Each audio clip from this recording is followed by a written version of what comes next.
बिस्मिल्लाहिर्रहमानिर्रहीम। अस्सलाम वालेकुम डियर स्टूडेंट्स।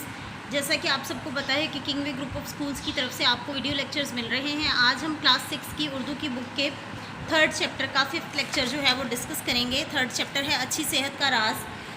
जैसा कि आपको पता है हमने इसके लास्ट पैराग्राफ की जो है वो रीडिंग की है। इस पैराग्राफ में हमने आंसर क्वेश्चंस किए हैं।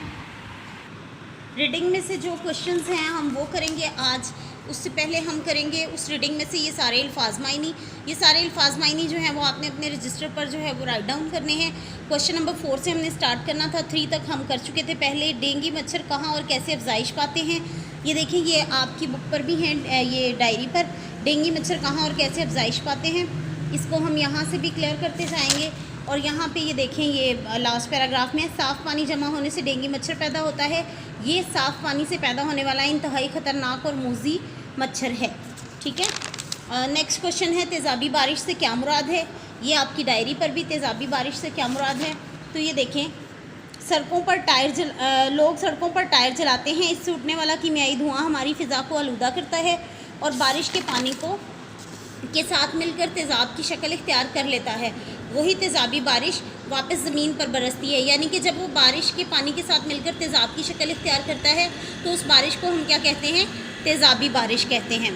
नेक्स्ट क्वेश्चन है हमारे पास, तेज़ाबी बारिश से होने वाली बीमारियों के नाम लिखें। ये देखें, ये तेज़ाबी बारिश से होने वाली बीमारियों के नाम लिखें, नीज़ वो किस तरह नुकसानदेह हैं।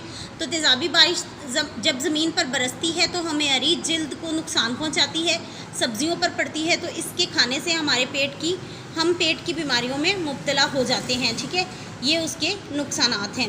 नेक्स्ट क्वेश्चन है रूहानी सफाई से क्या मुराद है। ये देखें आपकी डायरी पर रूहानी सफाई से क्या मुराद है। ये लास्ट पैराग्राफ की लास्ट लाइन है, अपने दिलों को गीबत, नफ़रत और हसद से पाक रखें। अपने दिलों को गीबत यानी कि किसी दूसरे की बुराई करना, नफ़रत किसी के लिए अपने दिल में जो है वो बुरा जज्बा रखना, और हसद यानी कि किसी से जेलसी, किसी की चीज़ को देखकर जो है वो हसद करना, जलना। ये इनसे अगर हम ख़ुद को पाक रखें, अपने दिलों को पाक साफ़ रखें, अच्छा सोचें और अच्छे बने, तो ये हमारी क्या है, रूहानी सफाई है। आपने ये सारे क्वेश्चंस जो हैं वो अपने रजिस्टर पर लिखने हैं, वर्ड्स मीनिंग भी लिखने हैं। नेक्स्ट हमारा क्वेश्चन जो है वो आता है वाहिद जमा। वाहिद की जमा और जमा की वाहिद तहरीर करें।